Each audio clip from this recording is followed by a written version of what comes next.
Hi guys, welcome back to the Astro Imaging channel. Tonight's session is basically just a kind of an open chat session where I'm going to bring up a few topics and we're welcome to chat. I do have a presentation that'll kind of guide it, also so you don't have to stare at this the whole night, but basically a couple things to show you. First of all, the image of the week, let me share my screen, there you go, goes to Diego Colonello. On this Statue of Liberty Nebula, which all I know so far is it's a narrowband. Not quite sure about the channels. Diego, if you're out there, you're welcome to give us some information. If you want to email me some stuff, or if you wanted to swing by next week and chat about it, you're welcome to. Just contact me. Contacts on the website. Contact at theastroimagingchannel.com. Adam, what is that? Where is that? The Statue of Liberty Nebula, and I believe this is a southern target. I'm not quite sure about this. Anyone in the room know anything else about this target? Let's see what I can pull up. The Statue of Liberty Nebula, I believe this is a southern target. I'm not quite sure about the Yep, in the Carina region. Yep. So of course we need a southern guy, Dylan O'Donnell. Thanks.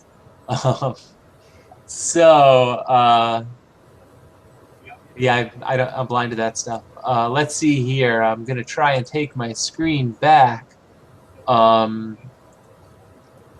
Excuse me. So the other thing I wanted to say was we're getting another order of T-shirts. A lot of people have requested them, so if you requested them and you paid for one, we're working on getting it to you.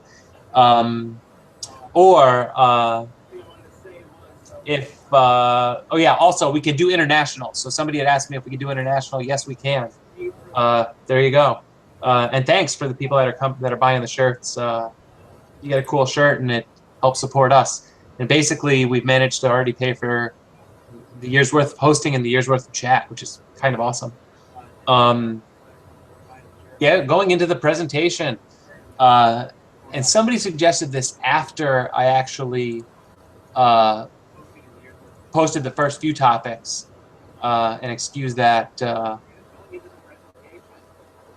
screen to infinity. I'm trying to pull up my PowerPoint presentation. If any of you, I can't see chat right now, so if you can't see my screen, please let me know.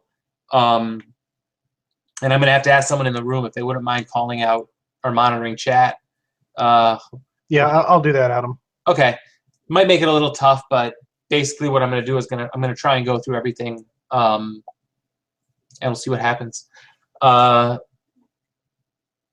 Maybe when I end my topic, I'll go back so I could read chat. That'll make sense. Okay, open session. Few topics that I wanted to go up over: Edge HD 800 versus AT8 RC. Now, I've recently upgraded to an RC, but I actually upgraded to a 10 RC, so I did a little bit of reading, and actually from a lot of the stuff I've known from people that have the 8 RC, they're comparable systems to the 10 RC. Some slight differences, but I'll point them out as I go. Topic 2, when to update, when to upgrade, apprehension about upgrading. You'll see where I go with that. 2017 goals is topic 3, and of course this is all kind of under the guise of Galaxy season is coming. So what I'm going to say is you're going to be doing some spring cleaning. So if you have to, well, I don't know, if you have to change your narrowband filters out for your RGB filters, or maybe take your wide field scope off and put your long focal length scope off, or maybe you're considering a longer focal length scope like an Edge HD 800 or an AT8 RC, well, this presentation will probably help you a bit. So yeah, so I recently, I say upgraded, but let me give you a little bit of my whole rationale here. I had an Edge HD 800. I liked basically my focal length. I liked the long focal length. At the time, even with the reducer, I was at 1400 roughly focal length, which basically put me exactly where I wanted to be. Supported my skies supported about that much, and wasn't too heavy on my mount. But what I started to realize was the Edge HD is a bit slower of a system, and I kind of wanted to keep my focal length and get a little bit more speed. So I ended up going with the AT10RC, but I don't think everyone out there is going to be considering an Edge HD 800 versus an AT10RC. It just kind of, the way that I kind of got there, it just kind of fit into the way my system works, or I wanted my system to work. I think most people that are entering longer focal length are probably going to be comparing these two systems, the 8 versus the 8. And I know I could go in, I could compare the 9.25, but that doesn't come with a good reducer for the Celestron. I could go AT10RC versus the Celestron 11. Then price-wise, you're off. This is the best way to compare the two. So I'm going to jump right into the specifications, and this will kind of demonstrate some of the things that I was going through. The Edge HD priced $12.99. The AT8RC is priced $8.50. So the 8RC is actually cheaper, and the speed that you'll notice, the Edge HD 800 F10, AT8RC F8. With that, the focal length goes down on the 8RC, 2032 versus 1625. But the weight goes up, so it does require a little bit more. Now, I'm not sure if this weight on the Edge HD is including the dovetail, but I'm also not sure that that 8RC is including the focuser. So there you go. Probably evens itself out, although the focuser would be a little bit heavier. And as we go a little bit further, you'll see something else about the focuser. But the Edge HD does have a flat field at f10. Even with an APS-C size sensor. So if you were to just put a DSLR on the Edge HD 800, you're going to get a nice flat field at f10, so it's a little bit slow. So you have to kind of weigh your goals. It might be difficult to reveal some of the extremely dimmer stuff with that. But if you're in dark skies, you're going to get a nice galaxy in that field. You're going to really magnify that galaxy a lot.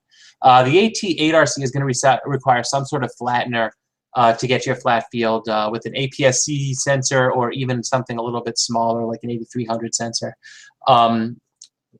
But with either, you've got some good to okay options when it comes to reducers. The Celestron reducer, a bit more expensive, and I don't think, in my opinion, it doesn't correct quite as well as the APC-CDT 67 does on the 8RC or even the 10RC. And you still get that benefit of speed out of the 8RC. At the expense, of course, of that magnification. And we're talking about galaxy season, so that is worth something.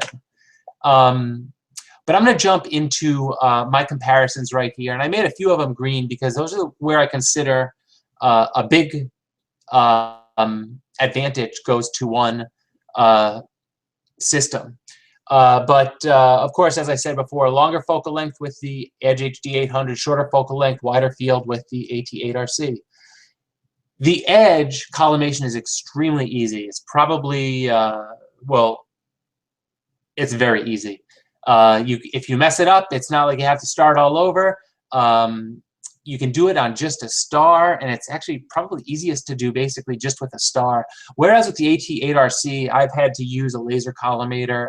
Some people use sight tubes or Cheshire eyepieces, or the Takahashi collimating scope. So there are a few different ways that you have to collimate it, but in general, I think you're going to want a tool of some sort to aid you in your collimation. And for that, the Edge HD, hands down, wins that battle. And that's one of the benefits of the Edge HD. Now, the slower F ratio, F7 reduced, versus the faster F ratio of the AT8RC, that goes to the AT8RC. It's faster. And if you're trying to reveal dim stuff, or even if you're taking long focal length images of nebulae, that F8 really helps. Galaxies, I think the longer focal length might be the benefit, but you have to then ask, do your sky support it? For this one, I had to give the benefit, the win to the AT8RC for the speed, though. The same comes with cooldown time. The Edge HD 800s are notoriously bad at cooling down. You can get some fans, but I'm going to say your first hour and a half of imaging is most likely going to be suffering from some shift, which will just kind of show up as a slight blur in your images. The AT8RC with the open tube cools down quicker. Optics, now, I'm sure that you could probably analyze one or the other and say, oh, well, this edges it out or that edges it out. The optics really are a toss-up between these two systems. You're going to get flat fields, and with a final stacked image, with the corners cropped out, I think that you're basically looking at the same quality of optics, same resolving power, same everything. And if you have to use a computer to analyze it to find the differences, then I think they're not that great, really. One benefit of the Edge HD is the integrated focus system. It has a knob that moves the mirror. Also a detriment in some cases, but the benefit of that is you can put the camera on, and it relates to the one below. You can put the camera on, and no matter how heavy your camera is, you're really not worried about the sag coming off the focuser. Whereas with the AT8RC and a heavy camera, you might end up having an issue. You might end up having to upgrade your focuser. But keep in mind this, you've paid less for your 8RC, so you can most likely afford that Moonlight or Feather Touch focuser, which will give you the camera capacity you need. When all is said and done, when you've got a motorized focuser on these that can support a heavy camera load, you're probably into it for about the same amount of money. I found Do to be a toss-up. I think Do affects the Edge HD because of the corrector plate a little bit more, but a Do heater is a lot more effective at taking care of that Do as it's happening. Whereas the AT8RC, I'm going to say, is a little bit better at resisting Do, but when the Do does end up making it into the tube, even with good dew solution, it's a little bit harder to take care of it. There's no great dew solution for that. And I've got a dew heater on my secondary, and I've still had it dew up. I think putting a dew strap around the tube only goes so far, whereas the heat from on the Edge HD, the heat from the dew heater just kind of went right to the corrector, got rid of it, and since the corrector's all you're worried about, just kind of no worries about dew. And that's it for the comparison. I'm actually going to jump out and take a look at what's going on out here, because I didn't know. At first, I wanted to read the comments. I didn't mean to keep speaking the whole time, and my dog's making a lot of noise over there.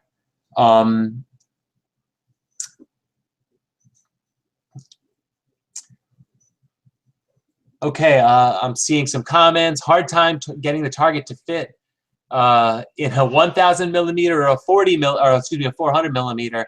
He'd be in trouble with a 2032. And yeah, with the Edge, I don't think there's much benefit to it shooting at f10. Definitely reduce it down. But then it also comes down to your sensor size. So if you are shooting with something like an APS-C, you got that nice wide view. But yeah, and Dylan's pointing out you can bring it down. Okay, I see a question. Meade has a 10-inch f8 OTA that looks very good. The field of view at f8 is the same at the Edge at f10. Field of view with the Optec Lepus reducer at 0.62 is f5. So I guess you're asking, what do I think of the Meade? And unfortunately, I don't know much about the Meade. I've used a Meade SCT at my club's observatory, and they actually seem to be built a bit better than the Celestrons, but they are a lot more expensive. And I think you're paying for that build quality. But I do think the focusing, excuse me, the focuser is a little bit more rigid than the Edge. At least that's what I've heard. I'm not quite sure.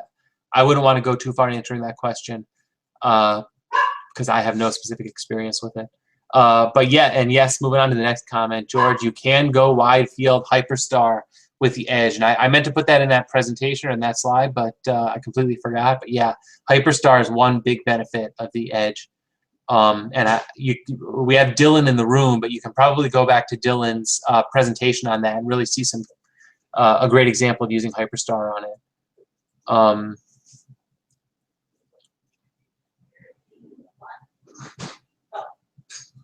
Yeah, comments on easy to collimate the Edge HD. Oh yeah, no diffraction spikes on the Edge HD, and I forgot about that. I used to not like diffraction spikes, and at some point I decided, I think after playing with some data, some really, really good data from an RC, that I realized, well, I like nice diffraction spikes. So I kind of came around on that.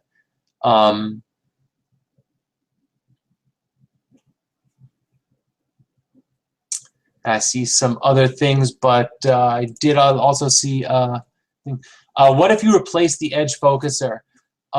So, excuse me, that's from Eric. So you're not actually replacing, you know this because you have an edge. You're not actually replacing the edge focuser, you're just motorizing it, right?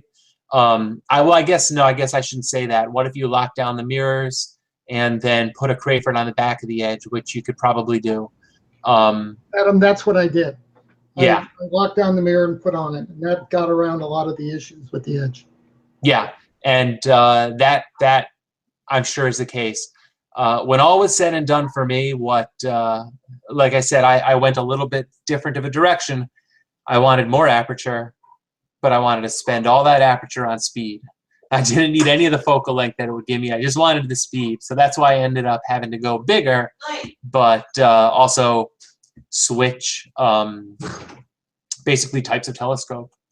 But I'm going to jump back into my presentation because I don't, I got a lot of, through a lot of that. If any other things pop up, let me know.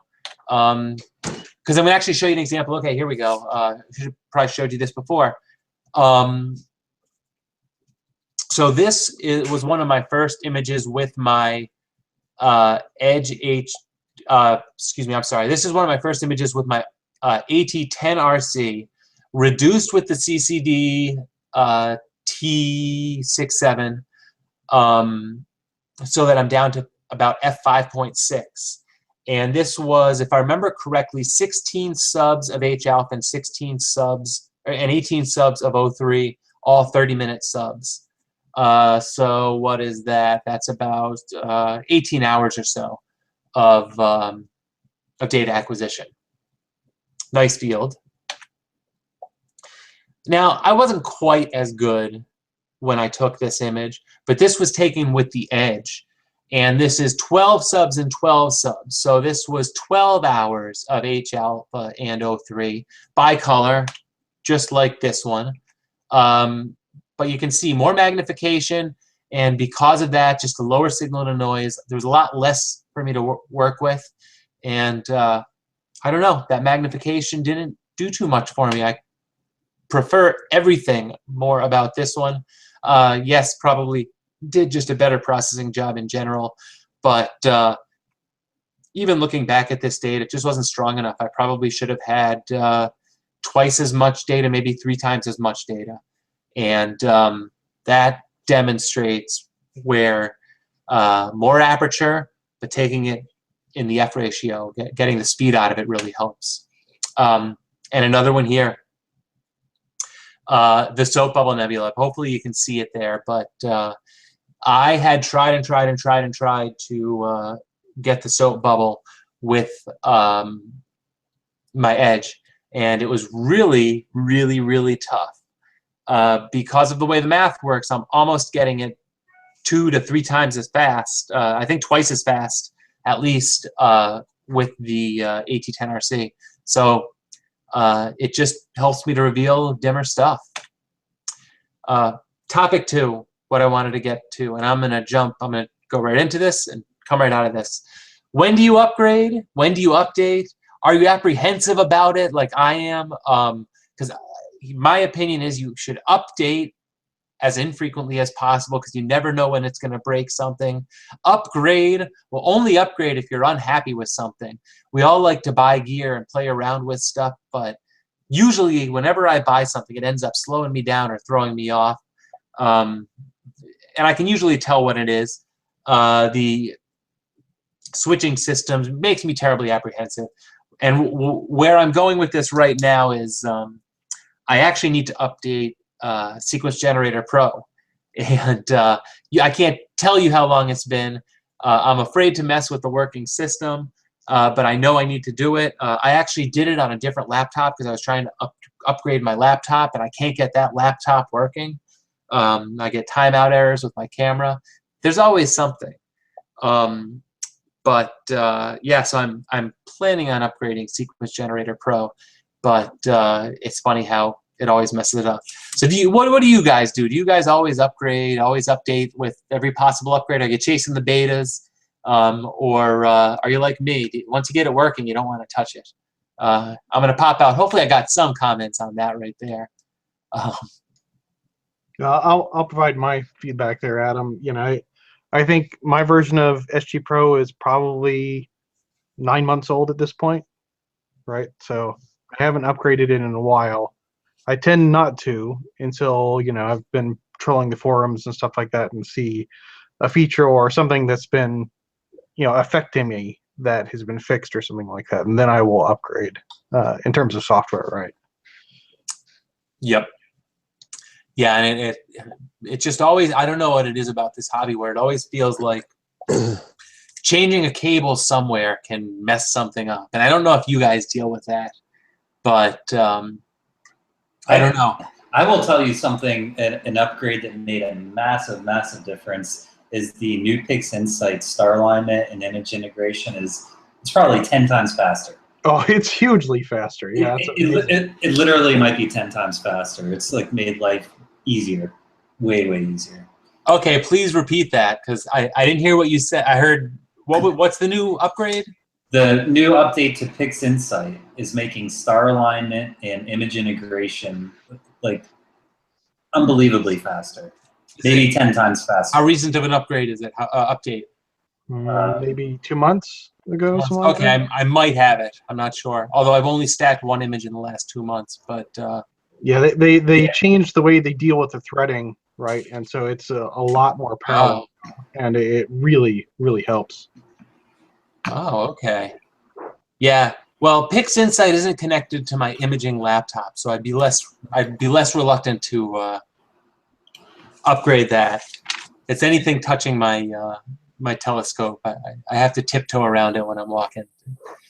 Since you started talking, Adam, I've calibrated 75 loom frames, aligned all of them with drizzle frames, and then integrated all of them, and now did a drizzle integration for 75 frames. That was something that would have probably taken an hour before. Huh. Hour and a half. Was that, did it used to do it in Java? Is that what was happening or no? I'll let David answer that. Yeah, no, it's all hard-coded C or whatever they're doing behind there. But all those things can be highly parallelized, all those processes, and they had some parts of it parallelized and some parts of it cached and everything like that to make it more efficient. But a lot of it had not been, and they reworked the way the algorithm operates now so that you can do tons of stuff in parallel now, and so it flies through things. Of course, the beefier the system, the more cores and stuff you have, the faster it goes too, right? Yeah. Just whenever I say to myself, oh, computers are good enough, we're never going to need anything faster, you find something like astrophotography, and then all of a sudden you need a faster computer. I see a lot of comments, if it works, don't fix it. Refuse to use betas, and then someone lives on the bloody cutting edge.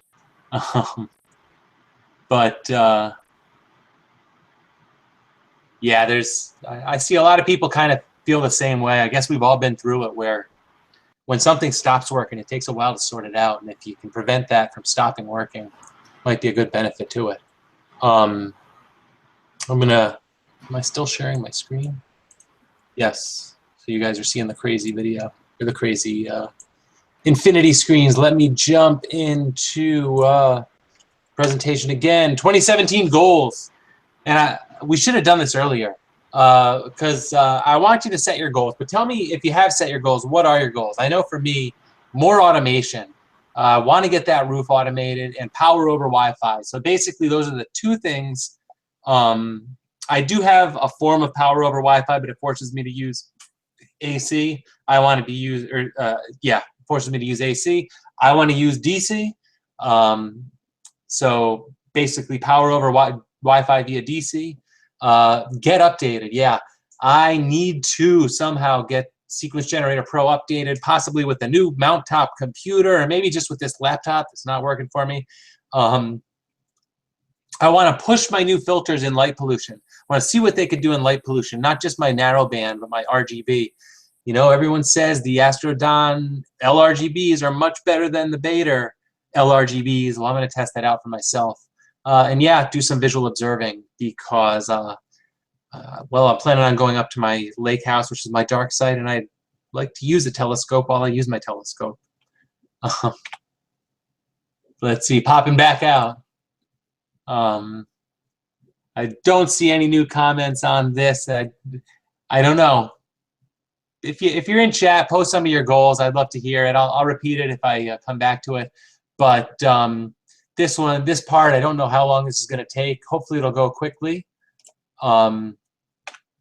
Because yes, Galaxy season is coming, and well, wow, there are a lot of targets. I even pulled out my Messier marathon checklist here just to see, because if you're still on your Messier list, there is a lot that you could come up with.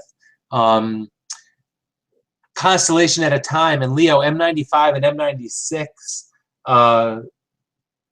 which I believe there's another Galaxy, is M105 between them. I'm not quite sure I'm getting it right, because M55, M66, and NGC 3628 is a Leo triplet, and the ones above are not a triplet. I don't know, the Leo, I think they're all together. But yeah, moving on. Ursa Major, M81, M82, two cool galaxies to get in the same field, the Cigar Galaxy and M81. M97, actually a planetary nebula, but I know it's Galaxy season, but they're up there too. M101, the Whirlpool, M108, M109. I'm going to show you off a few of these. M81, M82. Here's the Leo triplet, which is M65, M66, and what was it, NGC 3628. More Canis Venetici, M106, M94, M63, M51, Draco, the Draco trio, M102, M51 right there, the Draco trio, Coma Berenices, Virgo, lots of stuff. Markarian's chain in Virgo. Basically, you can go up and down all of Virgo. You're going to see a ton of galaxies. This is a great example. This is a wide field image here, but when you do get that edge or RC, pick any one of these galaxies and shoot away. Any one of them is going to really make a great image. In the center there, the two galaxies, the one with the large, I believe it's a tidal tail, part of the eyes, NGC, let's see, 4435, 4438. But yeah, there's basically a list. If you guys are reading this, write a few of these down. Or just grab yourself, we'll go into your favorite star chart or your favorite program like Stellarium. And basically when I look east and I boost the nebulae up, they call it nebula, even though it boosts the galaxies. Basically, this is what you see. It's galaxy season. All of those are galaxies. You can see the interacting ones right here. Yeah, that was M95, M96, and M105, all right there. Leo triplet. Goes to Jupiter is actually a planetary nebula. But yeah, lots of stuff. Basically, keep looking. You're going to see some cool stuff in there. And that's all I got. So let's see here. What I'm going to take my camera back.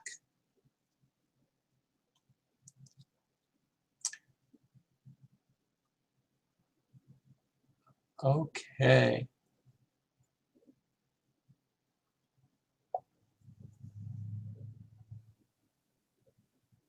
Yeah, so I see some of the goals.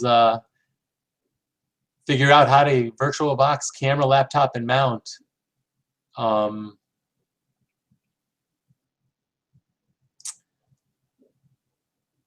Goal, move to Charlottesville, build an automated dome observatory, get a job.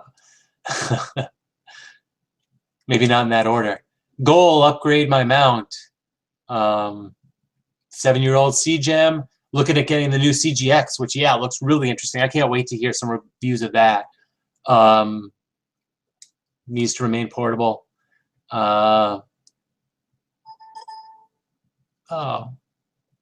what's that? I'm also imaging tonight, so let's see what's going on here. Oh, okay. I'm switching to my next target. Target 1 for me tonight is M1, the Crab Nebula. Target 2 for me tonight is NGC 2327, which I believe is the head of the Seagull Nebula, although I'm not quite sure I got the designation right, because I don't know, I'm getting kind of conflicting reports on that, but I think it's the head of the Seagull Nebula. And if it's not, then NGC 2327 looks like it's some part of the Seagull Nebula, and I'm shooting the head of the Seagull Nebula, which is why now I'm plate solving on it, which is why my computer's beeping, if you can hear that.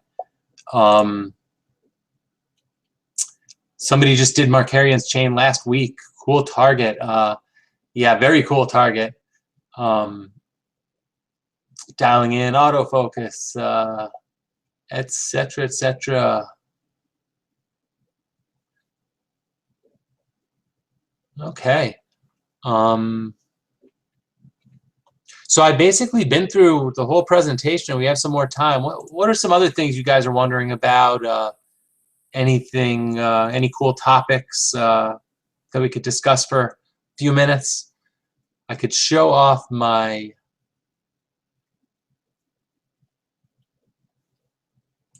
screen share this.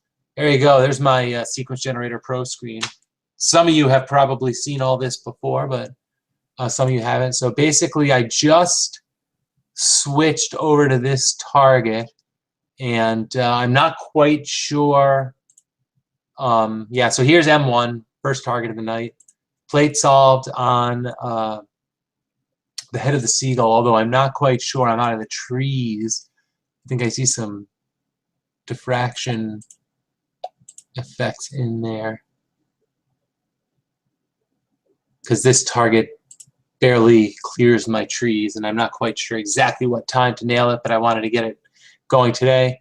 And then third target of the night is M82 in H alpha.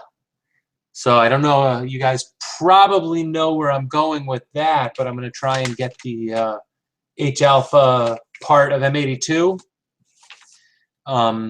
Because the plan is to gather all the H alpha I could possibly need over the next couple of weeks, and then put my RGB, my LRGB filters in, my H alpha filter in, take out the narrowband filters, unless of course an 8-position filter wheel falls in my lap before then, but I do not see that happening.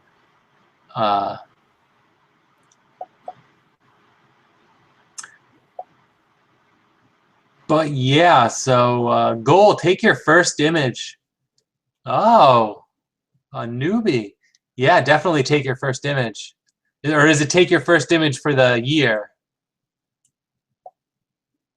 I'm not sure which one that is. But yeah, so that's all I got. I know it's kind of an early session. I'm surprised. I thought it would take a little bit more of the time than that. Trying to pull back my screen. But yeah, we've been chatting about some cool stuff that's coming up over the next few weeks. I will not share it until I get it booked, but there's definitely going to be some cool stuff. Where are we getting our USB cables?